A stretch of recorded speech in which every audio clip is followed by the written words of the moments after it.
Buonasera a tutti. Bene, questa sera, in concomitanza con la mostra Acqua, Terra e Fuoco che si tiene a Vicenza al Palladio Museum presso Palazzo Barbarano, da mercoledì a domenica dalle 10 alle 18, presentiamo con alcuni autori la pubblicazione legata alla mostra dal titolo L'architettura proto-industriale del Veneto nell'età di Palladio.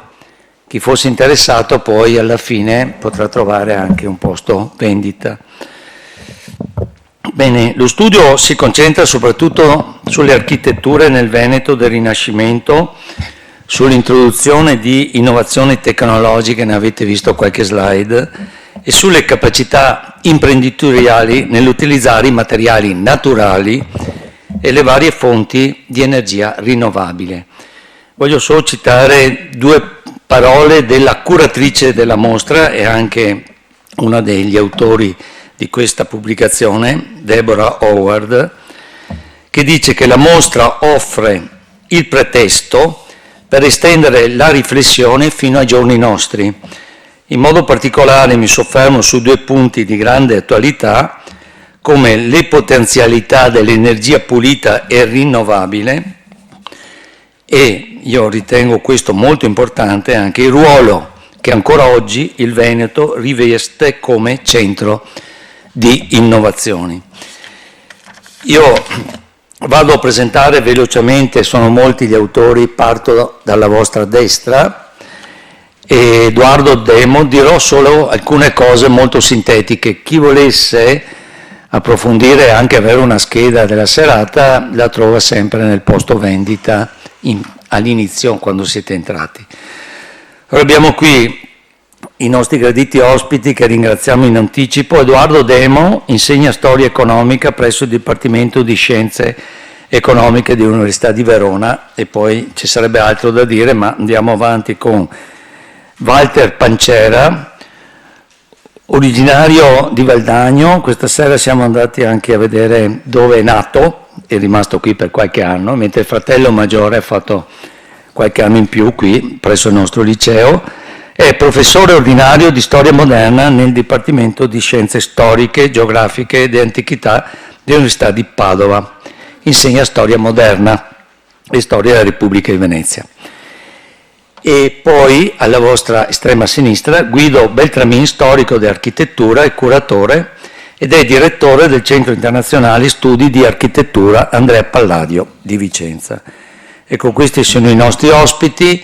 Io ringrazio il nostro sostenitore sponsor, la ditta Amer, e io credo che parlando di spirito imprenditoriale e innovazione questa azienda avrebbe molto da dire, come qualche altra azienda nel territorio. Credo che quello spirito imprenditoriale sorto in questi 100 anni più, anche a partire dal 500, abbiano lasciato nel nostro territorio qualche segno. E permettetemi solo questa piccola banale riflessione. Stavo pensando che alcune di queste aziende innovative presenti nel territorio e che anche hanno un certo successo sono, guarda caso, anche quelle aziende che ci sostengono come Guangxi quando facciamo queste iniziative. Quindi mi è venuto questo paragone, mi passino i storici, come allora c'erano dei grandi nobili imprenditori che finanziavano il Palladio e hanno capito che la cultura era un elemento importante, così alcune aziende che investono nella cultura hanno capito che questo fa bene anche al territorio oltre che alle loro aziende. Io ringrazio sempre l'amministrazione perché ci dà la disponibilità di avere questa sala. Questa sera abbiamo anche l'assessore all'urbanistica che ci porterà un suo saluto. Credo di aver detto tutto, anche perché avrete sicuramente molte cose da farci vedere e da raccontarci, quindi io lascio la parola all'assessore Cocco e buona serata.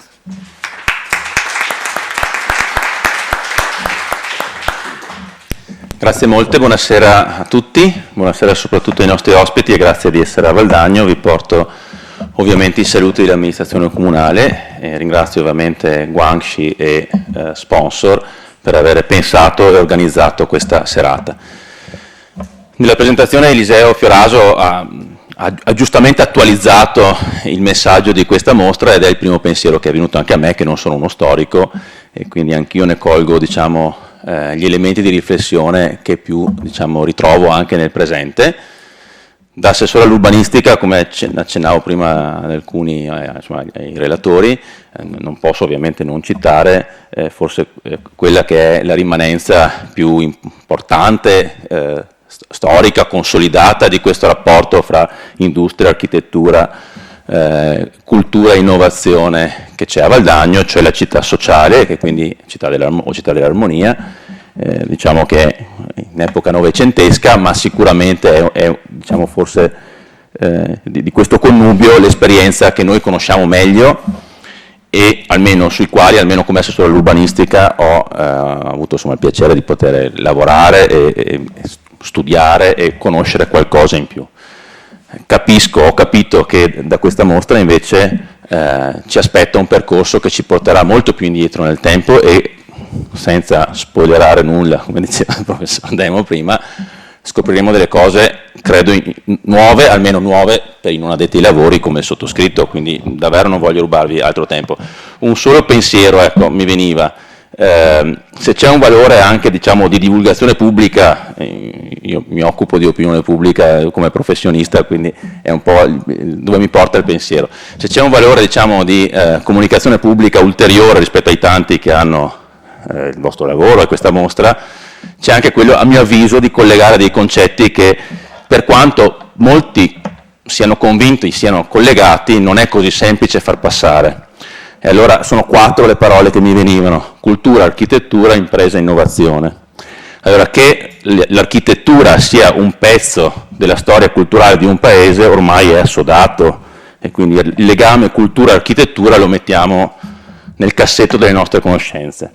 Eliseo Fioraso diceva giustamente che altrettanto assodato è il legame tra impresa e innovazione, non c'è dubbio, ma che invece tutti e 4 questi concetti si possano unire e che quindi cultura, architettura, impresa, innovazione siano un unico filo conduttore, è noto a chi si occupa di queste cose, ma non è così diffuso a tutti. Ecco, quindi io credo che comprendere quanto questo sia un'origine, un pezzo della nostra storia, diciamo come popolazioni, come territorio, come storia culturale, e quanto questi 4 concetti, che se vogliamo ruotano attorno all'impresa, e quindi l'impresa sia portatrice di cultura, innovazione e architettura, non credo sia così diffuso, e quindi insomma sono molto curioso di vedere come il vostro lavoro potrà aiutare a raccontare meglio di quello che posso fare io, insomma, anche questo legame.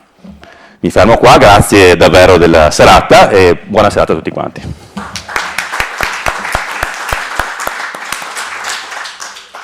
Assessore, grazie mille di questa presentazione, grazie Eliseo, grazie Maurizio Martini per rendere sempre possibile per noi venire a raccontarvi le cose che facciamo a Vicenza. Questa mostra poi mi fa piacere, ci siano tanti ragazzi, perché è una mostra che parla dell'importanza dell'innovazione. In realtà l'inizio, la mostra parte con questo: il segreto di tutto è l'acqua, perché tutta la storia che vi raccontiamo oggi e che vi racconta la mostra è resa possibile dall'acqua forte, dall'acqua che muove le ruote dei mulini. E da questa energia, che oggi sappiamo pulita, rinnovabile, eccetera, il tema è come trasformarla in azioni, e questo sarà il tema del contributo del professor Walter Pancera. Mentre sulla parte di come si faceva impresa e si lavorava in questi territori nel Cinquecento, il tema dell'Edoardo Demo. Allora, questi 2 signori che trovate qui, che sono 2 pionieri delle ricerche e 2 anche benemeriti del Vicentino. Per molti anni preferirei l'acqua, se posso avere di me. Non so se sono io, se è colpa mia o... Per molti anni si è pensato che Palladio avesse dei committenti, dei clienti che vivevano di rendita e che quindi si facevano fare questa architettura classicista così perché erano un po' noiosi, un po' di destra, diciamo. Mi ricordo Bruno Zevi che mi diceva Beltramini, Palladio è di destra, Borromini è di sinistra, perché Borromini rompeva le regole mentre Palladio riscopriva il classico. E quello che hanno scoperto questi due signori ormai una ventina di anni fa, da giovani ricercatori, è che il panorama era completamente diverso, cioè che il Vicentino era una delle aree più dinamiche d'Europa sul piano della industria e che i committenti di Palladio fossero degli imprenditori che volevano l'arte contemporanea, cioè che non volevano fare palazzi come quelli sul Canal Grande, con i marmi colorati, preziosi, ma volevano architetture rivoluzionarie.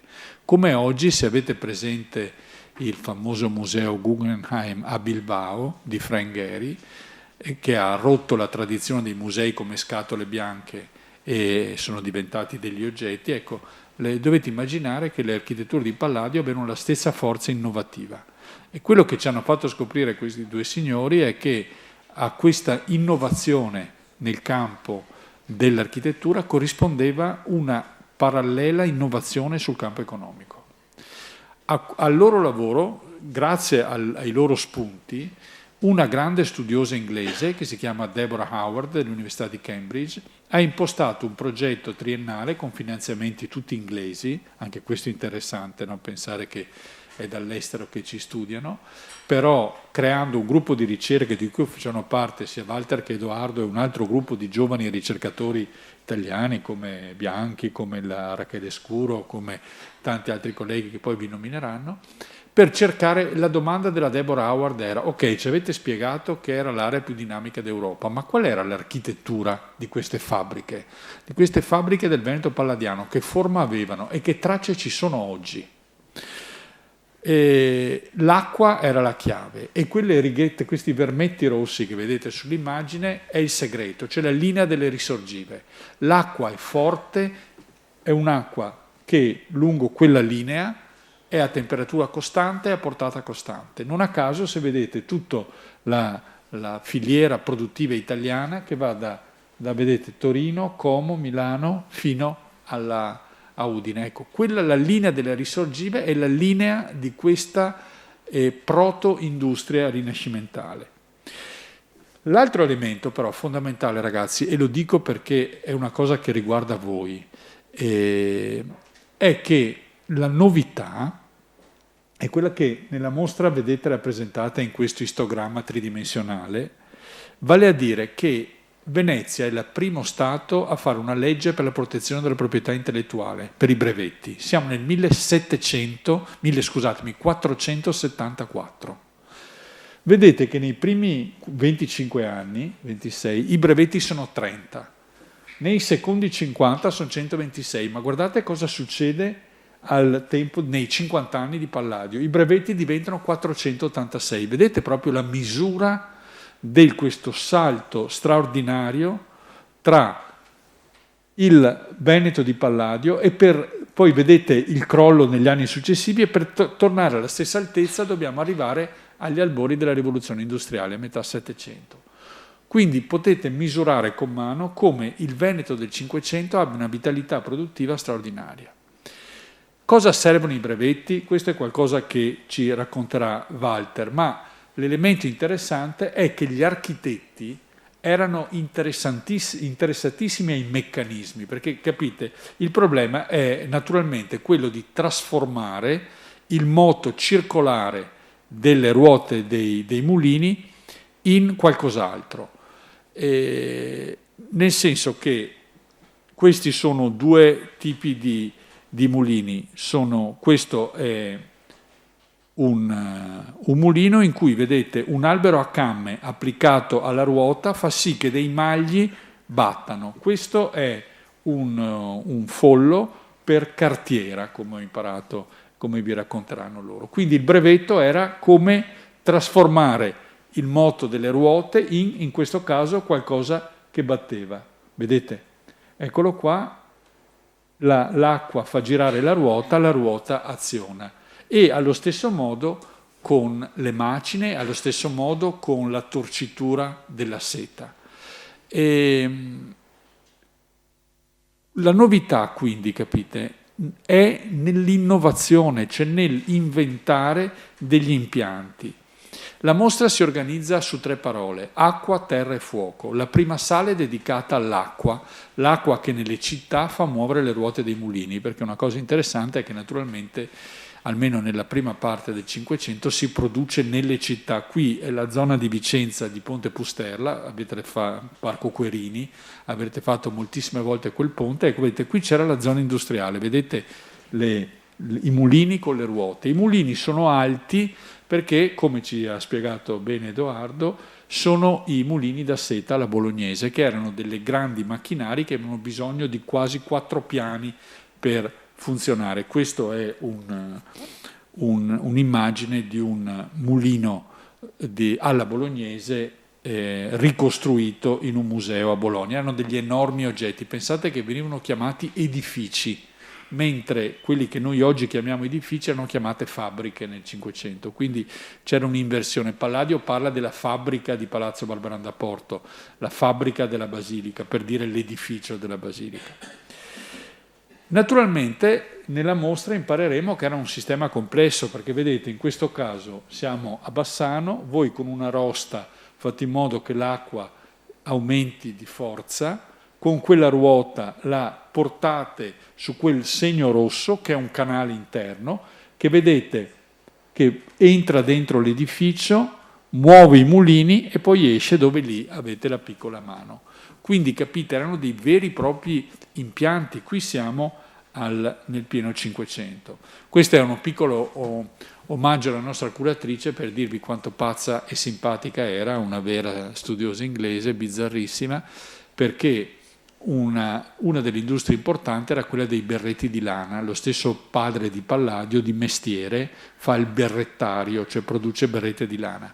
Siccome non si riusciva a avere un berretto dal Victoria and Albert Museum, che lei aveva individuato, proprio fatto nel Veneto nel Cinquecento, che era questo che vedete nella foto, ne ha rifatto lei una a mano all'uncinetto, perfetto, una copia esatta. Quindi in mostra troverete la copia del berretto, ed è interessante che lei l'ha voluto mettere vicino a delle immagini di ex voto, perché gli ex voto sono come della Polaroid sulla vita della gente normale. Questi sono degli ex voto del Cinquecento dal santuario di Lonigo, in cui vedete ci sono tutte queste persone con in mano un berretto esattamente della stessa foggia di quello che vedrete.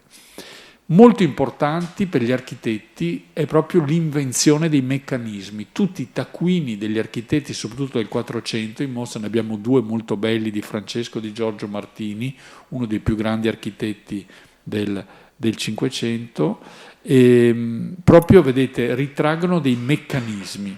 Questa è una sega alla veneziana cosiddetta, e abbiamo portato in mostra dei modellini in Germania, ad Augsburg, ad Augusta, che venivano presentati per ottenere il brevetto. Cioè, per avere il brevetto dovevi presentare una relazione e un modello. Questo è un modello in cui un artigiano tedesco, un imprenditore tedesco, chiede il brevetto per una sega alla veneziana.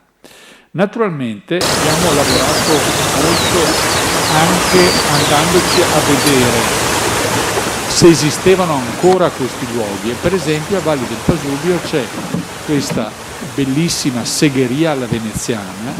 Tra l'altro vedete come funziona, c'è un sistema di canali, forse se si spegne magari una luce qua e si vede un po' di più, lì è meglio, e capite la differenza radicale, cioè questo sistema non deve essere nutrito, prima si segava a mano. Con la creazione di questo impianto, di questa segheria, la sega si muove autonomamente, mossa dall'acqua. Capite che è un cambiamento radicale. Vedete, si apre la condotta dell'acqua, la si devia sopra la ruota cosiddetta a cassette, e gira un meccanismo che trasforma il moto circolare della ruota in un moto alternato tramite una biella, che esiste già nei disegni di Leonardo, per dire, quindi è vecchio, e questo fa sì che il moto diventi il moto di una sega. E capite la differenza, cioè voi non dovete più farlo a mano, non dovete più farlo con gli animali che dovete nutrire, che dovete far riposare, ma è un moto sostanzialmente perpetuo, anche se naturalmente generato da...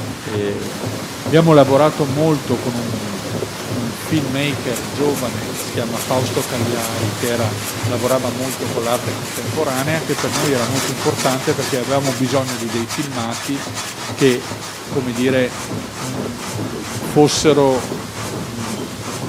molto esplicativi, freddi, ma diventassero anche loro degli oggetti in mostra.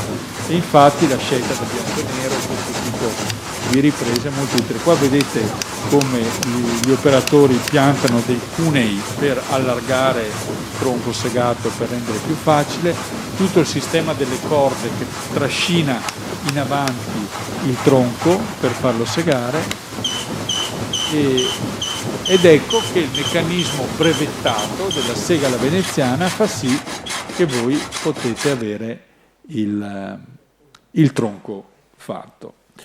E la seconda sala della mostra invece è tutta dedicata al fuoco che cuoce l'argilla per fare i mattoni, ma anche il fuoco che fonde il ferro. Un tema bello della mostra è il fatto di andare a cercare nei quadri delle cose che prima non conoscevamo, non capivamo. Per esempio questo è un quadro di Tiziano giovane, è esposto all'Accademia Carrara di Bergamo, che ha riaperto al pubblico oggi, quindi purtroppo in mostra abbiamo una riproduzione, ma il quadro era presente fino alla settimana scorsa, ed è una scena di Orfeo e Euridice. Orfeo è andato negli inferi a riprendersi la sua amata donna, e quella che vedete lì in fondo, quindi nel quadro di Tiziano, è in teoria l'inferno. Di solito l'inferno viene rappresentato come una città in fiamme. Noi, guardando questo quadro, non riuscivamo a capire che cosa fosse quello strano. Grazie proprio a questa mostra abbiamo capito che si tratta di forni fusori. Vedete, le grandi ruote sono le grandi ruote idrauliche che, mosse dall'acqua, azionano i mantici che permettono di alzare la temperatura e di fondere. Quindi Tiziano, quando deve pensare all'inferno, torna ad un'immagine della sua giovinezza, i forni fusori che evidentemente lo avevano impressionato, che erano queste strutture, vedete, a tolos, con il fuoco all'interno, il fumo che usciva da sopra e i grandi mantici. La cosa interessante è che gli abbiamo messo davanti una spada prodotta proprio nei forni fusori del Cadore, perché questa spada particolarmente è una spada fatta da uno spadaio impressionante come qualità, si chiama Andrea Ferrara, dicono che fosse uno dei migliori spadai d'Europa, tanto che la Deborah sostiene, però qui chiedo agli esperti, che mi colpisce il numero, che abbia avuto una commessa di 70.000 spade, lame, in 10 anni dall'Inghilterra, che però vi dà la dimensione, no? 70.000 lame fatte a Belluno nell'Inghilterra. Capite anche che quando parliamo di industria, no, e non di artigianato, è supportato anche da questi numeri. Questa è una delle spade di Ferrara che firmava le lame. Se andate in mostra la vedete, è firmata Andrea, lì come i maestri giapponesi delle katane firmano le katane come in Kill Bill. Dietro un corsaletto da piede, cioè un corsaletto da fante bresciano, perché dobbiamo sempre ricordarci che questa, ecco qui, questa è la spada, la vedete, la firma, vedete Andrea lì sulla lama, e perché naturalmente anche Brescia era l'altro grande centro di produzione del ferro.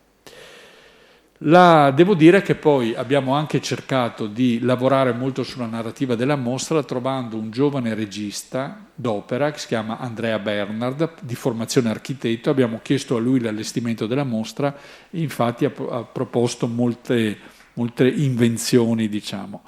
E l'ultima sala della mostra è quella dedicata alla terra, e è una cosa interessante perché terra qui vuol dire, guardate, questo è il testo del 1526 di un viaggiatore del centro Italia che arriva a Schio e si accorge che, vedete, trova miniere di piombo ed argento che viene rotte in pezzi e per portarle a fondere.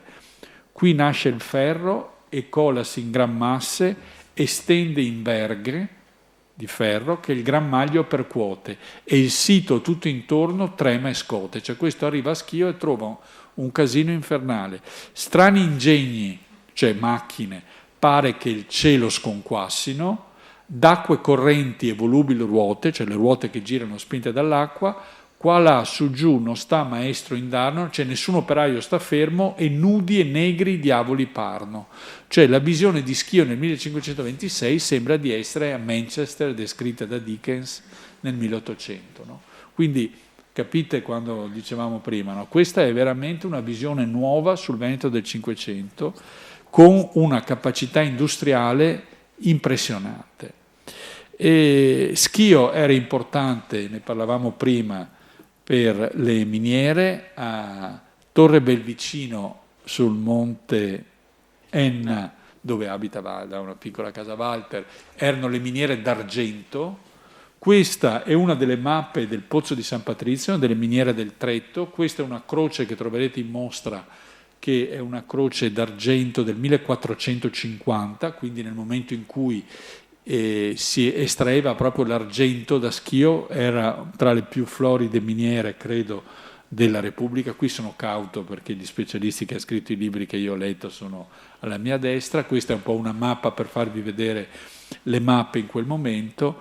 La cosa interessante è la conversione. Quando a primi decenni del Cinquecento si finiscono le vene d'argento, trovano una polvere e si comincia a estrarre il caolino, questa polvere bianca che è molto importante per la creazione delle ceramiche. Caolino che veniva raccolto, veniva essiccato in strutture come queste e che abbiamo, come dire, messo in scena, in mostra con questa specie di installazione che deve molto a Tony Craig, l'artista contemporaneo, in cui abbiamo montato dei piatti veri della collezione dei musei di Nove e di Bassano insieme a questi blocchi astratti di caolino che ci siamo inventati. Questo era per, come dire, costruire una narrativa. Quello che mi ha impressionato moltissimo è che questa mostra racconta una storia che neanch'io conoscevo, cioè che loro conoscevano bene, ma devo dire che Deborah Howard ha coordinato il lavoro di tanti colleghi come loro, lavorando per 3 anni in modo sistematico in biblioteche, in archivio, sul campo, andando anche a trovare i luoghi dove queste produzioni esistono ancora. Io vi ho mostrato il video della segheria di Valli del Pasubio, ma ci sono dei video bellissimi dei mulini, c'è un video meraviglioso del Maglio di Breganze, per esempio. E quello che cerca di fare la mostra è di portarvi dentro un mondo e ci terrei molto, se parlo soprattutto ai ragazzi presenti, vedeste questa mostra, perché è una mostra sulle capacità di invenzione, capite? Cioè sulla capacità di inventare delle cose, e vedendo la creatività che ci circonda, le start-up che crescono, in cui i giovani si mettono a costruire delle cose, secondo me questa è una mostra che è un po' una boccata d'ossigeno, perché ci fa vedere che sorprendentemente questo territorio produce innovazione da 500 anni. Un ultimo elemento, prima di passare la parola ai nostri amici, è che la cosa interessante però è la centralità della cultura, perché questa storia la conosciamo perché c'è Palladio. Vale a dire, è stata l'arte a regalare il futuro a questo territorio. Perché, ne commentavamo con Edoardo, anche Brescia aveva una capacità industriale incredibile. Pensate adesso all'industria beretta, armi, c'era nel Cinquecento, c'è adesso, no?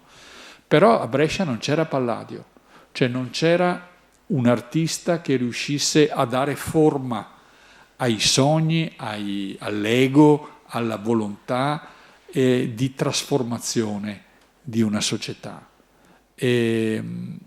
Voi sapete che Palladio addirittura fa un modello in scala al vero della città che ha in mente, perché quando nel 1543 Palladio è ancora un ragazzino, lo chiamano ancora Andrea Di Pietro, non lo chiamano architetto, all'occasione della sua vita entra in città il vescovo nuovo e a Palladio commissionano gli apparati trionfali per l'ingresso del vescovo. Di solito ci si limitava a fare degli archi di frutta, Palladio invece si inventa l'idea di trasformare la Vicenza medievale gotica, siamo nel 43, lui è nato nell'8, quindi ha appena cominciato a lavorare, la trasforma in una Roma, cioè applica sopra le facciate dei palazzi gotici delle facciate all'antica con colonne e capitelli della città che lui vorrebbe. Quindi fa un modello in scala 1:1, grande come la città, della città che vuole trasformare. Non so, il Duomo gotico, per esempio, ci applica la facciata di un tempio greco. Davanti alla Porta Castello fa un arco di trionfo, mette delle statue colossali lungo il corso, dei piramidi, archi di quadrifronti.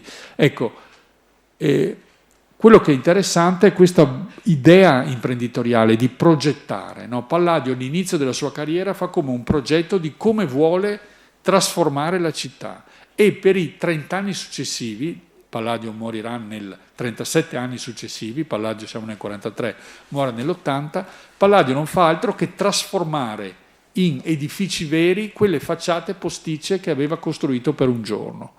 Ecco, questa idea di progetto, cioè di trasformazione di quello che ci sta intorno in qualcosa di meglio, perché quello che Palladio voleva fare era migliorare la vita delle persone, dandogli delle case più sane, ma anche dare un destino alla città, una città sfigata come era la Vicenza del Cinquecento, che non aveva l'università come Padova, che non aveva la posizione geografica di Verona sull'asse di penetrazione della Germania, si inventa un destino grazie alla cultura e all'arte e all'architettura. E questa è una lezione che oggi, in cui come dire, è importante da capire. Se vogliamo darci un destino a questo territorio, non basta Ischei, dobbiamo, come dire, capire che dobbiamo trasformare questo sistema. In questo senso la mostra parla molto di oggi, parla di innovazione. Quando abbiamo mostrato a Lino Dainese, che è il presidente del Centro Palladio,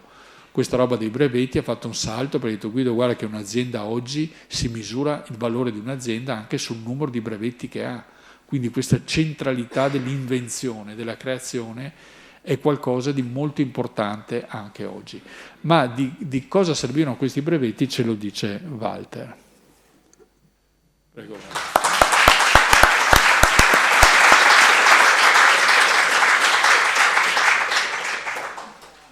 Io vorrei prima di tutto ringraziare anche da parte mia sia lo sponsor che ha permesso insomma questo incontro e naturalmente l'amministrazione comunale per l'ospitalità, nonché tutti voi che avete la compiacenza, direi, e la pazienza di ascoltarci. Io sono, come avete sentito, nativo valdagnese, anche se me ne sono andato ancora bambino, ma sono sempre contento di contribuire alle iniziative culturali che si svolgono qui a Valdagno, e volevo così ricordare per inciso il progetto di catalogazione e valorizzazione del patrimonio librario del compianto amico Paolo Pretto, che stiamo facendo, sto così collaborando anch'io con l'assessorato alla cultura, alla vice sindaca Tessari e con la biblioteca civica di Valdagno. Detto questo, ci sono molte le cose da dire, alcune le ha un po' anticipate Guido, però vorrei partire da una rapida così, da un piccolo completamento a quello che ha finora illustrato Guido, cioè alla complementarietà, direi così, fra la mostra e il libro che abbiamo di fronte, che ha tra l'altro un titolo anche leggermente diverso, no? La mostra Acqua, Terra, Fuoco, che evoca appunto gli elementi, se vogliamo, no? Narrativi che poi sono sviluppati nella mostra, e il libro L'architettura proto-industriale del Veneto. Sono due cose complementari perché fanno parte intanto dello stesso progetto, quindi un progetto che ci ha occupato, perché abbiamo partecipato tutti, anche Guido, per 3 anni, permesso appunto dall'impegno di Deborah Howard, ma a cui hanno partecipato altri studiosi. Adesso non li sto qui a elencare, però ecco, sono due cose complementari perché il testo non è il catalogo della mostra, casomai se volete, il catalogo è questo libricino che vi verrà dato se venite, no, se andate a visitare la mostra, in cui avete una descrizione un po' distesa anche per memoria di quello che, degli oggetti, diciamo così, che si vanno a vedere. Il libro invece è un discorso più ampio, ovviamente, e più fra virgolette scientifico, anche se poi tutti i contributi sono, secondo me, tranquillamente leggibili da chiunque, non è un testo necessariamente specialistico. E sono 9 contributi più 27 schede che trattano di una serie di evidenze, possiamo dire così, architettoniche e industriali, pre-industriali o proto-industriali, come volete. Io preferirei questa dizione proto-industriali perché, come avete sentito, di industrie si tratta in realtà, cioè di impianti di trasformazione che naturalmente sono diversi da quelli dell'industrializzazione vera e propria, ma che hanno le stesse finalità e soprattutto, direi, da un certo punto di vista, quello che è importante è che questi impianti proto-industriali lavorano e trasformano delle merci di massa, quindi non è quello che noi più conosciamo magari dai pessimi manuali di scuola, l'artigianato delle città medievali, no. Qui siamo di fronte ad attività industriali che fornano prodotti di larghissimo consumo o addirittura dei semilavorati, è il caso dei famosi filatoi da seta con i quali si torce, vero, il filo di seta per poi passare alla fase della tessitura, no? Quindi è un fenomeno tra l'altro poco conosciuto, se vogliamo, in generale, no? Da chi non è uno specialista naturalmente di queste cose.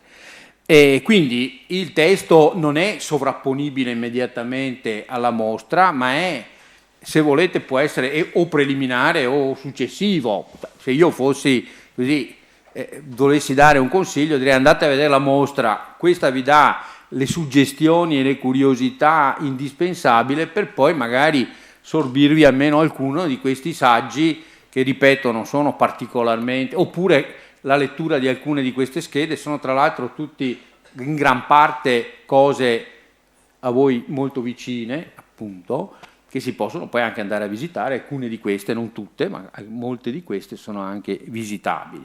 Quindi c'è un lavoro, insomma, di integrazione tra, direi, ecco, questa forse è la cosa che a me è piaciuta di più di questo lavoro, di integrazione fra competenze scientifiche e anche pratiche, direi, di diverso tipo, gli storici, gli architetti, gli storici dell'architettura, gli artisti che hanno lavorato agli oggetti in mostra. C'è una bellissima traduzione in 3D della pianta angelica di Vicenza, che è senza dubbio una cosa notevole di per sé da vedere, per esempio, e ci serve per spiegare la distribuzione delle acque dentro il centro urbano della città e la localizzazione degli impianti industriali, la seta soprattutto, dentro la città di Vicenza, no?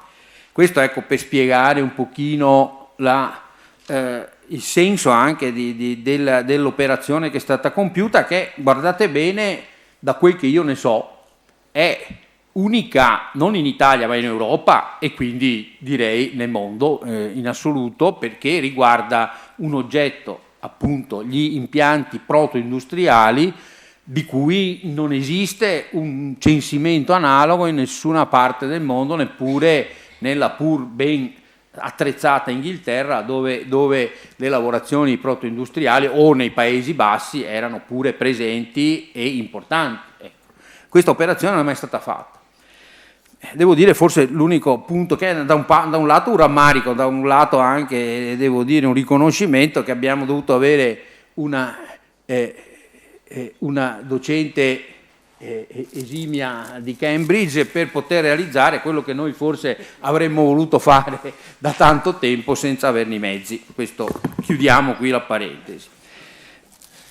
Vorrei fare poi alcune considerazioni. Allora, naturalmente non posso dirvi tutto quello che c'è qui, perché anche perché andrebbe contro il mio interesse, nel senso che l'interesse di noi che facciamo queste cose è che poi le persone le leggano, ovviamente, e non raccontarle, no? Come si fa nei talk show.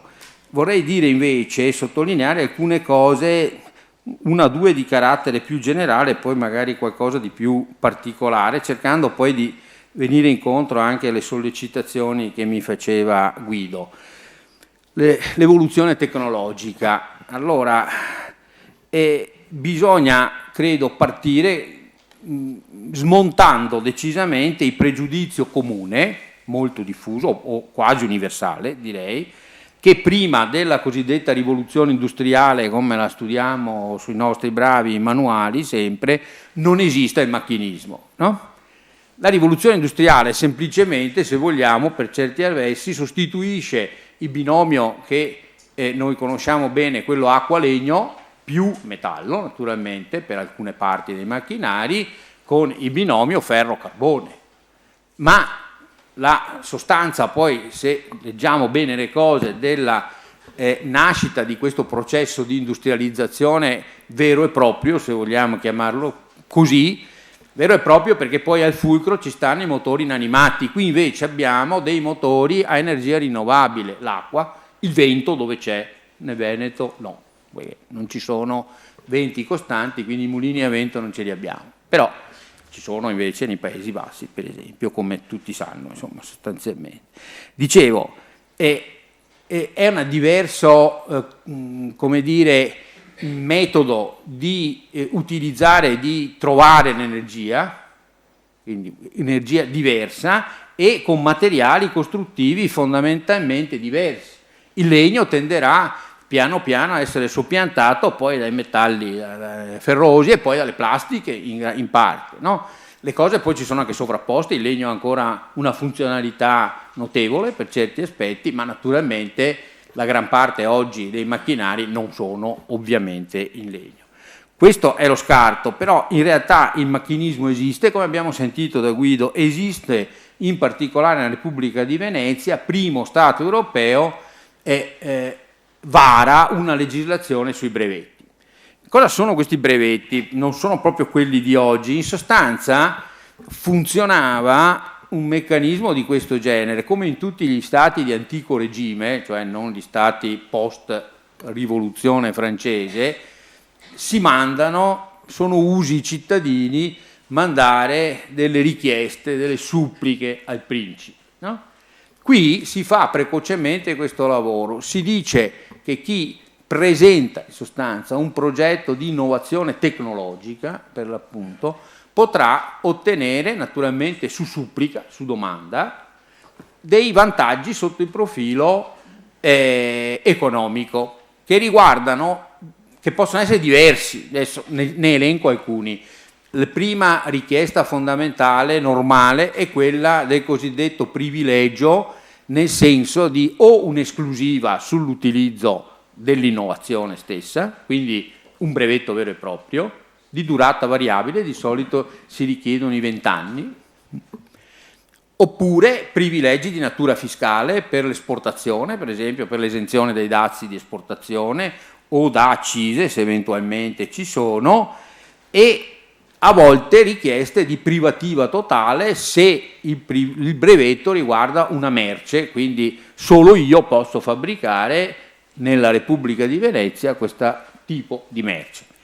Questo è il meccanismo e questo meccanismo ha dato luogo a centinaia e centinaia di richieste nell'arco, le abbiamo viste, no? Elencati i numeri.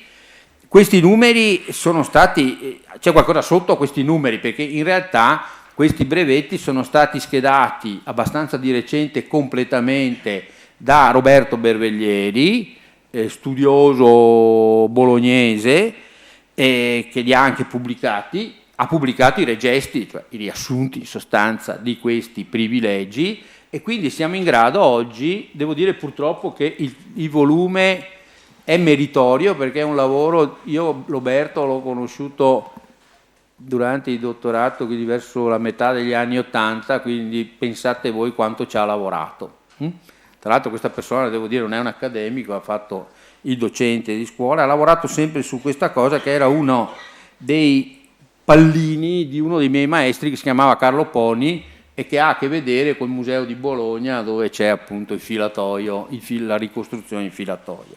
Ecco, Roberto Berveglieri li ha raccolti, purtroppo, devo dire, non sono stati fatti degli indici adeguati, quindi la ricerca lì è difficile, bisogna leggerseli uno per uno, quindi questo rende lo strumento un po' problematico, ma soprattutto, e lo dico per chi avesse una passione, può darsi che qualcuno ci sia, per la ricerca storica, il brevetto non esaurisce l'interpretazione storica della cosa, perché il numero e la quantità e la qualità dei brevetti è importante per dirci quello che ci spiegava Guido, cioè la forte tensione che c'è, la grande, come dire, interesse per sviluppare meccanismi e innovazioni sotto il profilo industriale.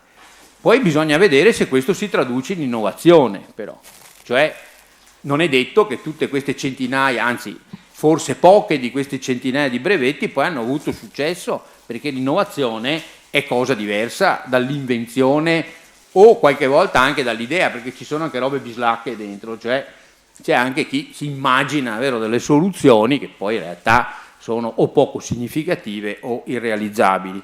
Questo lavoro è ancora tutto da fare, se non per poche cose che sono state studiate, ma la grande massa di questi brevetti attendono ancora uno studio preciso. Questo lo dico perché appunto, come spero tutti sappiano, ma forse non è così, la ricerca storica è come in tutti i campi del sapere, noi pretendiamo di essere dei piccoli scienziati dell'umanesimo, procede per gradi e quindi questa cosa ci consente, e la consapevolezza di questo, di poter andare avanti, di continuare a fare ricerca, scoprire magari qualcosina ancora di più, e ci sono parecchie cose ancora da capire. Devo dire poi che potremmo anche distinguere nel campo tecnologico di proto-industriale, e come anche oggi peraltro, delle innovazioni grandi, cioè, e una l'abbiamo vista, la sega alla veneziana, è certamente una grande innovazione, quella di Valli del Pasubio ha continuato a funzionare, mi pare, fino agli anni 70. Funziona ancora, però adesso solo per, così, a livello di curiosità, a livello di memoria, direi, perché e l'edificio e il macchinario probabilmente risalgono alla fine, così come li vediamo oggi, alla fine dell'antico regime, cioè dovrebbero essere di fine 700, grosso modo, così come li vediamo oggi. Però il macchinario era già conosciuto nel 400, quindi è uguale a quello che si usava 3 secoli prima. Questa è un'innovazione grande perché attraverso la sega detta appunto alla veneziana, perché è un'innovazione prodotta dentro lo Stato della Serenissima, ha consentito un enorme sviluppo anche per esempio nel campo dell'edilizia, perché per l'appunto, come tutti sappiamo, i solai, vero, di tutte le costruzioni fino a tempi relativamente recenti sono in legno, e il taglio delle tavole, grosse, piccole, fine o grosse a seconda dei bisogni, è una cosa che con la sega veneziana viene non solo più facile, più veloce e soprattutto più precisa, mentre la sega a mano ovviamente.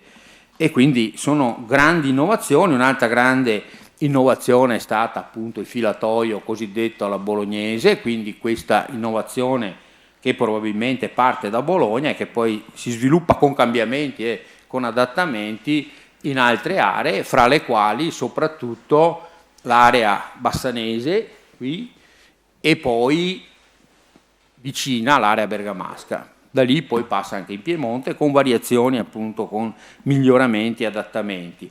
E poi ci sono appunto le innovazioni di tipo minore, se vogliamo, come quelle che ancora oggi si sviluppano anche all'interno delle stesse aziende, cioè il sapere contestuale che produce comunque dei meccanismi di innovazione, no? Poi ci sono anche le innovazioni che vengono dall'estero e che vengono adottate abbastanza rapidamente. Ne cito 2 settecentesche: il cilindro olandese per la macerazione degli stracci per produrre la carta. Fino a grosso modo a metà 800 la carta non si fa con la cellulosa, si fa invece macerando gli stracci. Questa macchina, che è inventata in Olanda, viene adottata nella seconda metà del Settecento anche in area veneta, per esempio, e lo stesso la più famosa navetta volante di John Kay, che certamente, questa è una scoperta personale, quindi lo dico con un po' di orgoglio, viene adottata negli anni 60 dalla compagnia Tronstal a Follina e poi portata a Schio, quindi la prima navetta volante in Veneto arriva 30 anni dopo circa, ma anche in Inghilterra non viene adottata nel 1733, appena inventata, occorrerà attendere del tempo, viene adottata prima a Follina e poi arriva subito dopo a Schio. La navetta volante è? Flying Shuttle è la navetta del telaio, quella che porta la spoletta e la trama da una parte all'altra dell'ordito. È un meccanismo banalissimo, cioè ci sono due molle che incastrano, invece prima normalmente si lavora con due tessitori che si lanciano la navetta, qui invece tirando una cordicella si sgancia, la navetta passa da un lato all'altro del telaio. Insomma, sono cose che a noi possono sembrare anche piuttosto semplici, no? Però la semplicità consente all'industria tessile, prima inglese e poi anche nel resto d'Europa, di dimezzare la forza lavoro dedicata al telaio, ovvero a un aumento di produttività enorme. Insomma, questo si abbattono i costi. E si abbattono i costi, ovviamente. Non se E non si pagano due, ovviamente. Quindi fa parte di questo processo di industrializzazione che, come vedete, parte molto prima del motore a vapore di Watt, che poi comunque arriva negli anni 80 del 700 anch'esso, quindi siamo in questo periodo, direi, aurorale, ecco, per quel che riguarda il 700, della industrializzazione continua. Vorrei tornare però un attimo alla tecnologia proto-industriale, dicendo qualcosa appunto su questo binomio acqua-legno e tornando un po' anche a Vicenza, visto che siamo qui. Direi che alcuni motivi di successo della industrializzazione, io direi tutt'uno, no? Del percorso, ecco, manifatturiero del Vicentino, uno degli elementi fondamentali è il fatto che in età preindustriale questi due fattori, acqua-legno, sono abbondantemente presenti in questo territorio, sia nella fascia pedemontana e valliva. Abbiamo qui, insomma, i torrenti vari, Agno, Lagno-Gua, eccetera, no? o il Leogra, Lastico e via discorrendo. Quindi abbondanza di acque. Poi questi torrenti in realtà sono acque abbastanza regolari, non così tanto, perché i periodi di secca ci sono stati, anche storicamente si verificano dei periodi di secca, ma sono abbastanza rari. E poi c'è tutto il sistema delle rogge, che sono forse le madri dell'industrializzazione in tutto l'Alto Vicentino. La roggia è fondamentale perché va normalmente a captare l'acqua laddove nasce o comunque dove è abbondante e regolare e la porta a volte anche a distanze notevoli. La famosa roggia di Schio, anche quella di Valdagno è bella lunga, però non mi ricordo più quanti chilometri sono. Quella di Schio alla fine, prima c'è il primo tratto che parte lì dal torrente Gogna e poi ritorna in Leogra sotto Ponte di Liviera. Il primo tratto era di circa 9 km, a cui poi ne aggiungono 3, perché addirittura fanno nel 700 un ponte canale che sorpassa il Leogra e va ad attaccarsi alla roggia che scende da Pieve Verbicino. C'è ancora, quindi se volete, se passate da quelle parti, la potete anche vedere, per un totale di 12 km, quindi non proprio una... Sì, non è tanto grande, saranno 3 metri, cosa sarà, insomma non è tanto grande, però con acqua costante ancora oggi questa passa tranquillamente sempre con l'acqua, sì, non è una profondità molto grossa, ma il flusso e anche la pendenza, ecco, dell'acqua, la forza quindi di spinta dell'acqua è notevole. Dicevo, ricco di acque in quest'area dove le rogge artificiali svolgono, Arzignano lo stesso, svolgono un ruolo centrale, e poi ricca anche nell'area delle risorgive. Non è a caso che la prima cartiera importante del Vicentino nasce a Due Ville in zona di Risorgiva, dove esiste ancora, tra l'altro, non quella prima, la seconda, però c'è ancora. E quindi la dotazione di questo tipo è notevole e d'altronde, se pensiamo all'oggi, confrontato con lo ieri, oggi ci sono ancora un certo numero nell'Alto Vicentino di centrali idroelettriche, vero, a forza idraulica, molte di queste private. Io so per esempio dell'anificio Cazzola di Schio che ha una sua centrale elettrica che fa funzionare la fabbrica, diciamo, in maniera anche, direi, ecologicamente positiva, no?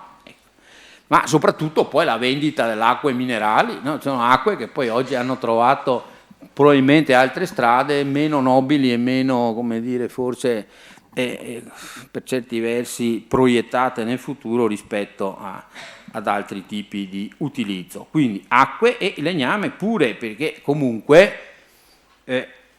se per esempio il Vicentino aveva meno risorse agroforestali di oggi, perché sia in altipiano e asiago intendo, sia nell'area pedemontana le coltivazioni arrivavano fino in quota e quindi i boschi che oggi noi vediamo sono molto spesso boschi di risulta, soprattutto nelle nostre prealpi qui, e piuttosto che boschi antichi, se vogliamo dire così. E basterebbe guardare appunto i terrazzamenti che ancora sono visibili per capire che le coltivazioni arrivavano fino attorno agli 800-900 metri. Però c'è qui il vantaggio di essere un territorio aperto e che a sua volta, sempre grazie all'acqua, può approvvigionarsi anche altrove, perché ci sono due grandi assi, quello della Valsugana, no? Dove arrivano tramite i torrenti Vanoi e Cismon i legnami dal Primiero e dalla Val di Fiemme, e dall'altra parte l'Adige che attraverso la Visio a sua volta sempre a Val di Fiemme può far arrivare il legname che viene fluitato, cioè fatto scorrere, vero, nel fiume fino a Verona e poi eventualmente più in giù di Verona. Quindi due grandi assi di comunicazione per quel che riguarda tutto il Veneto occidentale per l'importazione di legname da aree che sono fuori dal territorio dell'allora Repubblica di Venezia, cioè sono nel Tirolo meridionale, allora era il Granducato del Tirolo, Vescovado di Trento e o di Bressanone. No? Bene, quindi i due grandi asset, si direbbe oggi, no? della economia industriale, proto-industriale, sono molto presenti e ben raggiungibili nel Vicentino. Acqua, legno ce n'è in abbondanza e poi qualcosa anche di materiali ferrosi, sempre meno col tempo, ma per esempio c'è la possibilità, grazie a questi due asset, di lavorare o meglio di rilavorare per esempio i rottami di ferro, cosa che si fa regolarmente per esempio nella zona di Valli del Pasubio, dove i forni fusori sono per lo più alimentati da rottami e poi da quelli si ricavano chiodi, vanghe, attrezzi agricoli, quindi non le armi, vero, magari del bresciano, ma comunque cose di largo consumo, soprattutto molto utili per l'agricoltura. Ultimo punto che vorrei toccare, perché credo di aver già sforato forse anche il tempo, il problema della conservazione di questo patrimonio storico architettonico. Vedrete, scorrendo il libro e vedendo la mostra, che molte di queste realtà sono ancora presenti, sono ancora visibili e possono avere quella funzione anche di memoria che non è semplicemente vagheggiamento, vero, del passato, ma come diceva Guido, stimolo anche per noi a considerare intanto lo spessore, vero, di un'esperienza. L'innovazione in area vicentina e veneta in generale e in parte anche lombarda, naturalmente non è una questione dei giorni nostri, tantomeno è venuta fuori nel secondo dopoguerra da questo Veneto rurale di cui si vagheggiava, vero, ideologicamente negli anni 60 e 70. Dico ideologicamente perché tutte le ideologie che avevano corso in quegli anni riconoscevano questo ruralismo e i veneti sono tutti i quattro contadini che non hanno avuto esperienze prima nell'industria, no? Poi arriva Porto Marghera e allora Noi sappiamo benissimo che non è così, proprio per i motivi che abbiamo detto fin qui, ma anche perché comunque è evidente che non era così, ma soprattutto questa visione di sé che è stata veicolata in quegli anni, io ero ragazzino e giovane, è una visione fuorviante di noi stessi che non ci aiuta a capirci, mentre ci aiuta a capire di più che cosa è successo, cercare magari di preservare queste evidenze, ed è lì che volevo arrivare facendo due esempi diametralmente opposti. Uno l'abbiamo visto ed è questa straordinaria segheria di Valli del Pasubio, no? Che funziona ancora nell'immobile originario con un contorno, chiamiamolo così, in parte diciamo un paesaggio, come dicono gli amici geografi. Io non credo nel paesaggio, il paesaggio non esiste, il paesaggio è il nostro sguardo che lo fa, quindi, però diciamo che il contorno paesaggistico ha degli inserti discutibili, ma comunque l'ambiente, ecco, diciamo così, compresa la roggia che arriva, l'acqua, eccetera, il torrente che sta sotto, è un ambiente che accoglie abbastanza bene anche lui, insomma, questo manufatto, chiamiamolo così, proto-industriale. L'esempio peggiore, invece, che vorrei indicare, perché siamo qua vicino e quindi mi vengono bene, è invece proprio la cartiera di Due Ville, che è stata voluta, se vogliamo dire così, verso la fine del Cinquecento da Iseppo da Porto, che è un personaggio molto noto nella vicenda. I da Porto sono nobilissimi vicentini, tra le famiglie più eminenti, padroni della villa di Due Ville, per l'appunto. Quindi il rapporto è veramente strettissimo con il rinnovamento palladiano. C'è questa cartiera, che peraltro era un mulino quattrocentesco trasformato in cartiera e che ha funzionato fino agli anni 50 del Novecento, quindi fino a 60-70 anni fa, che oggi sta andando completamente in rovina, no? Nonostante le segnalazioni, le cose, l'abbiamo studiata già 40 anni fa, quando era ancora bene in piedi, adesso il tetto non c'è più e tra un po' cadrà tutto. Allora, in Europa e quindi nel mondo non esiste un manufatto di questo genere. A Basilea c'è un museo della carta costruito che però non ha le caratteristiche. Qui ci sono ancora dei macchinari oltretutto dentro, che non solo questo cilindro olandese di cui parlavo, ma un maglio che probabilmente risale al XVIII secolo, che è un esemplare unico al mondo, è là. Allora, qui i giovani forse più di noi, che però io sono un po', devo dire, su questo tema piuttosto pessimista. Mi chiedo appunto, dopo questo nostro sforzo, ancora una volta, che cosa succederà, perché questo luogo, come altri luoghi che abbiamo schedato in questo volume e alcuni dei quali messi in mostra, rischiano di scomparire. Allora, domanda, a me ovviamente la risposta mia è ovvia: meritano, vale la pena, si potrebbe tentare di salvaguardare questi luoghi, e perché? Salvaguardare sì, e perché appunto si tratta di una memoria storica vera, che soprattutto per le giovani generazioni, dai bambini in poi, cioè io ricordo, ho fatto molti anni fa 2 visite con i bambini delle elementari alla cartiera di Due Ville, quando ancora era in piedi, c'era un po' meno burocrazia, il rischio, diciamo, c'era, ma molto relativo, perché non c'era nessun permesso di accesso, se non la bontà dei proprietari, ma dico, questi luoghi andrebbero usufruiti soprattutto in quel modo, per mantenere vivo l'idea dello spessore che ha la storia, che ha la nostra esperienza, perché il nostro presente è altrimenti diventa solamente una piatta pianura, e noi non siamo abituati alle pianure. Bene, grazie per l'attenzione.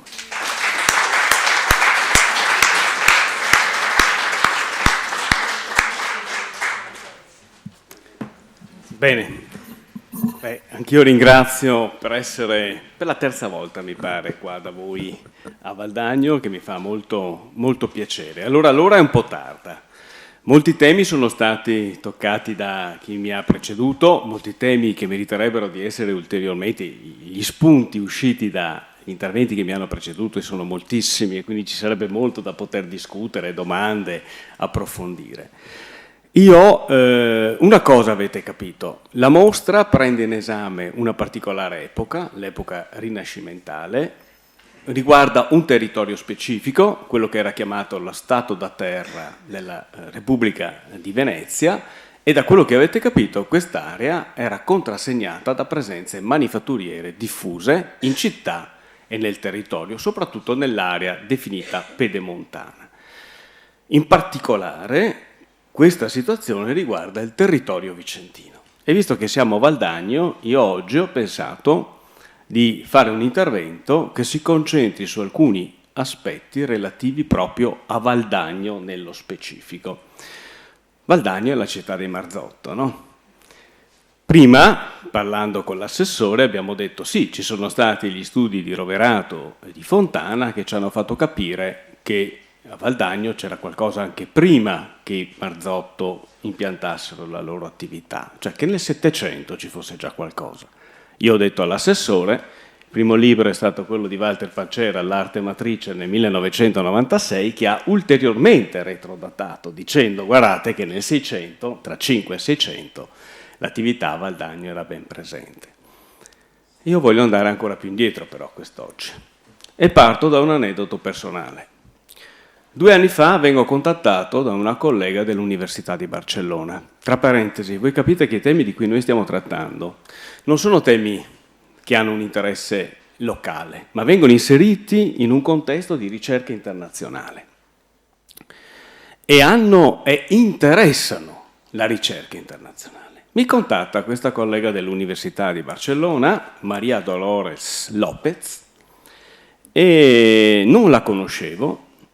Mi contatta perché a Barcellona hanno trovato i registri contabili il Libre Major de Commerce dell'Anna Blanca Ambitaglia della compagnia Torralba, una compagnia di Barcellona che opera nel 400 a livello internazionale, e tra i clienti che ritornano di continuo c'è un certo Juan Zufato de Vicenza.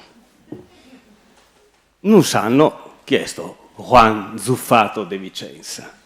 Per fortuna c'è internet, c'è accademia, siamo tutti in contatto a livello globale, vedono i miei lavori, mi contatta e dice dobbiamo fare un progetto di ricerca, il libro è uscito di recente, l'edizione della contabilità di questa azienda, e soprattutto perché non riusciamo a capire perché questa compagnia di Barcellona abbia da fare affari con questo mercante di Vicenza.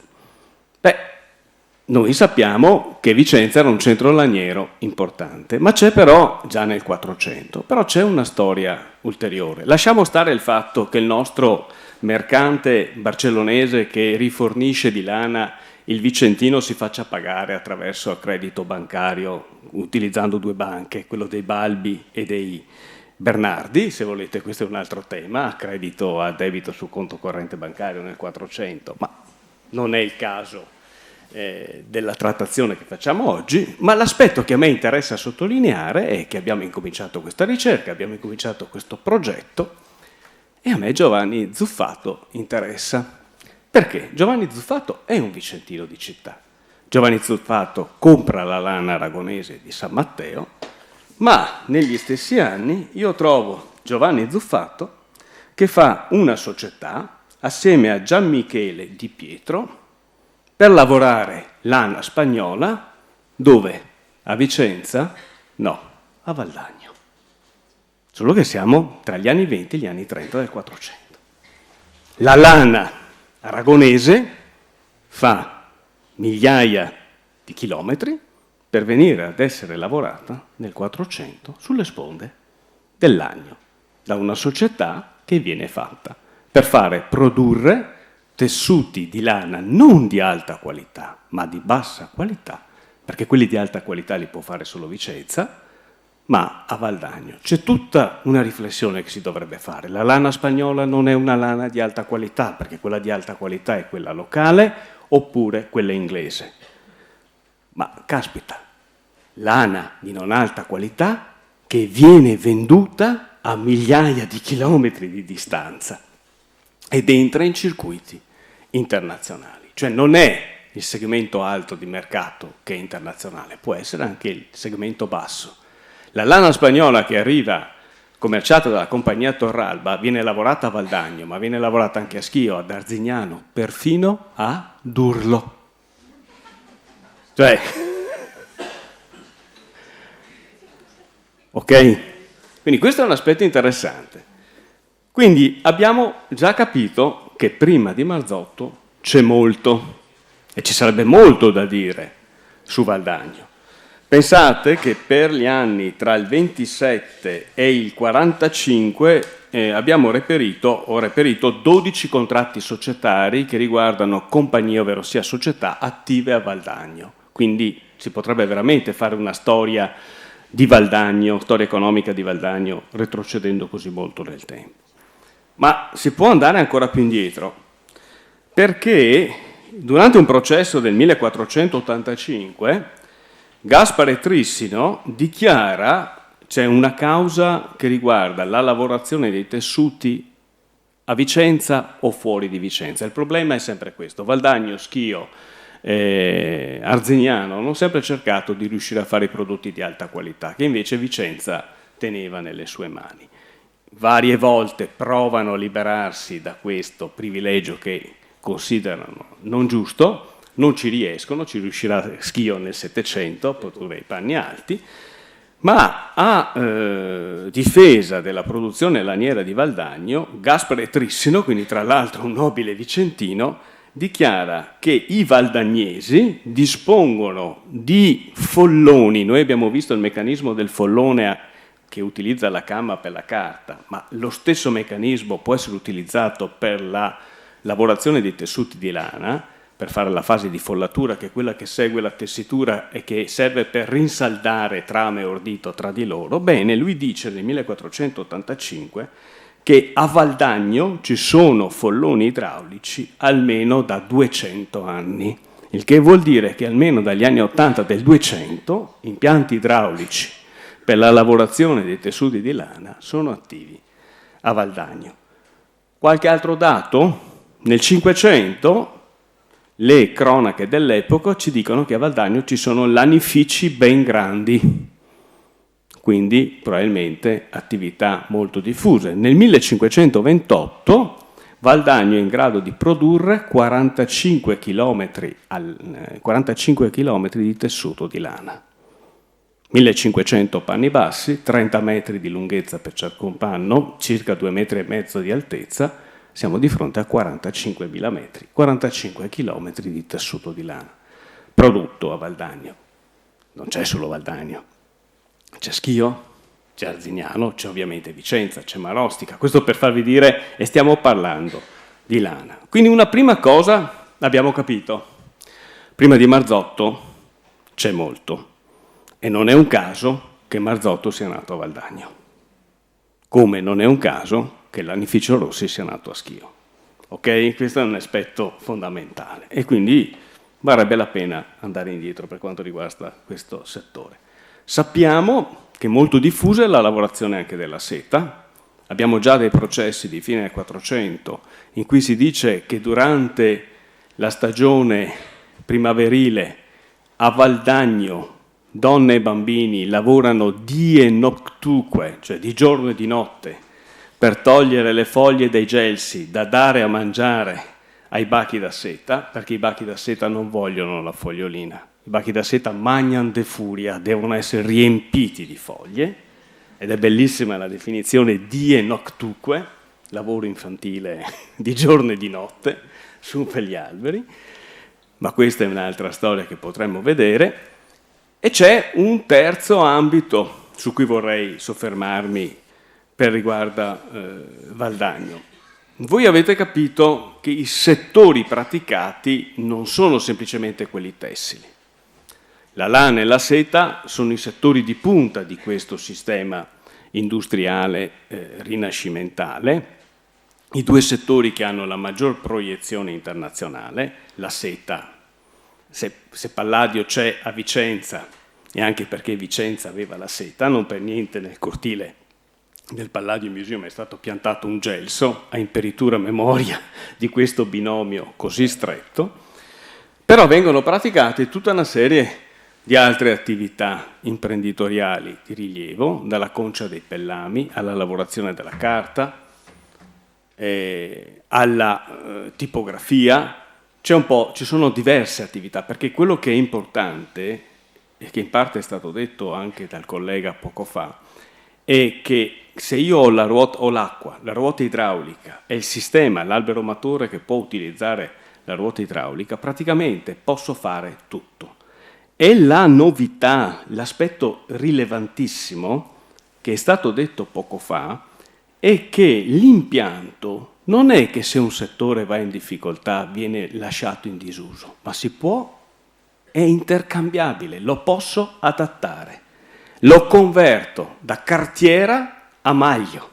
Il meccanismo è quello, devo cambiare alcuni pezzi, però il meccanismo è quello. Questo è un punto di forza assoluto di quel sistema. Come vi stavo dicendo, ci sono diversi settori, uno di quelli più interessanti, tra il 1460 e il 1530, è sicuramente quello minerario. Tra il 1460 e il 1530 il Vicentino è pervaso da una febbre dell'argento. A Venezia non credono ai loro occhi, finalmente abbiamo anche noi le nostre miniere d'argento, non dobbiamo andare a comprare l'argento dai tirolesi, da Schwarz o Hall, non dobbiamo utilizzare argento proveniente da altre aree, abbiamo l'argento in casa. Enna, dove è a casa Walter, è uno degli epicentri, l'ha comprata lì apposta la casa, perché spera di trovare le miniere d'argento sotto casa. Non si sa dove era. Ma non era solo Enna, c'era un'altra zona in cui si estraeva l'argento, ancora più vicina a qui, che è quella di Recoaro del Monte Spitz. Miniere d'argento erano presenti anche nella zona di Recoaro. Raffaello Vergani parla del Monte Spitz dopo. Io qui voglio ricordare un documento che mi è capitato di trovare, ve lo racconto a mo' di aneddoto. Siamo nella primavera del 1483 e il patrizio veneziano Marino Moro, che ha appena ottenuto la concessione mineraria per operare in ogni luogo del Vicentino, incomincia a tagliare boschi proprio nella zona di Valdagno. Mette al lavoro tutta una serie di manovalanza e si fa affiancare da un certo Matteo Todesco che dovrà controllare l'attività di estrazione mineraria. I boschi però sono di proprietà di Pace Trissino, del nobile Pace Trissino, il quale forse non era stato informato dal governo veneziano, o forse il patrizio veneziano aveva detto io sono il patrizio della capitale, non vado di certo a informare il nobile di provincia. Pace Trissino non è informato e reagisce in una maniera molto urbana, lancia i suoi sgherri contro i lavoratori di Lazzaro, di Marino Moro, fanno strage degli operai, distruggono tutto. Qua si parla proprio di distruzione dove si faceva il carbone, viene bruciato tutto quanto, casone e carboneria vengono distrutti e incendiati e multaglia e inconvenienza sono inflitte ai lavoranti dell'impresa mineraria. Multaglia e inconvenienza, insomma, vuol dire che vengono. Però Pace Trissino ha fatto un errore. Se l'è presa con qualcuno di più potente di lui, perché se l'è presa con un patrizio veneziano, il quale chiede di poter essere risarcito, e Pace Trissino dovrà risarcire dei danni, ma quello che a noi più è interessante è che lui acconsente che Moro e la sua società possano tagliare tutti gli alberi che vogliono a Valdagno per poter fondere i metalli che si estraggono nella zona di Recoaro. Questo vi fa capire come l'attività mineraria fosse non praticata solamente nella zona intorno a Schio, ma fosse ampiamente praticata intorno alla zona anche di Valdagno, e vi fa capire un'altra cosa. La descrizione orrorifica che il dragonzino fa della zona di Schio, con questi rumori fortissimi, il rumore, l'odore, il fuoco, ovviamente era presente anche nelle altre zone dove si cavavano i minerali. Ma quello che colpisce, e qua ripeto di nuovo qualcosa che è stato detto a suo tempo da un grande studioso dell'industria mineraria veneta del periodo, Raffaello Vergani, c'è una distruzione totale di buona parte della disponibilità boschiva delle zone, perché c'era bisogno di arrivare a temperature importanti per poter fondere i metalli. Con questo cosa voglio dire?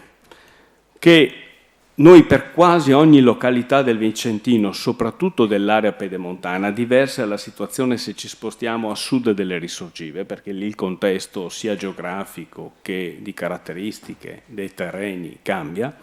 Per qualunque delle località del Vicentino pedemontano noi potremmo fare un'analisi di attività manifatturiera che si sviluppa fin dal tardo Medioevo e dal Rinascimento. Sono pagine di storia che molto spesso sono state dimenticate. Giusto ricordare Barzotto, giusto ricordare il Lanificio Rossi, ma quando ci troviamo in queste zone varrebbe la pena appunto ricordare che Marzotto e Rossi ci sono stati anche perché qualcosa c'è stato anche prima di loro. E l'altro aspetto importante è la capacità di innovare anche da un punto di vista del mercato e delle produzioni. Arzignano a un certo momento, a metà Cinquecento, ha un successo internazionale nella sua produzione tessile perché si specializza nella produzione di quello che le fonti definiscono il peggior tessuto al mondo. Le mezze lane fatte di lane di pecore morte miste con gli scarti della lavorazione tessile.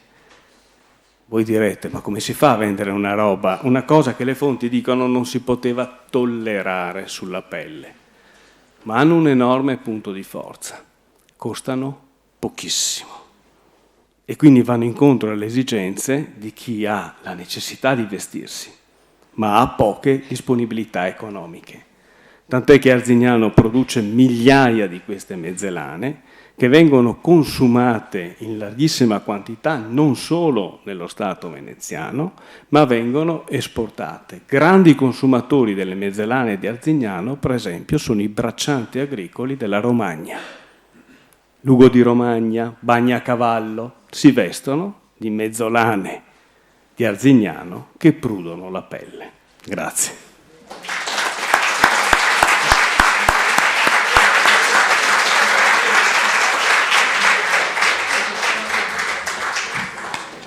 Bene, credo che abbiamo imparato molto oggi, anch'io devo dire, ogni volta che ascolto Walter e Edoardo imparo qualcosa di più, grazie, molte.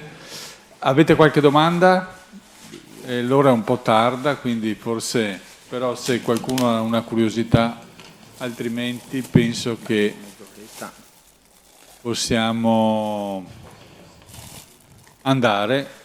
Vi aspettiamo la mostra. Vi aspettiamo la mostra a Vicenza che chiude il 12 marzo, quindi mi raccomando non perdetela. Grazie tante.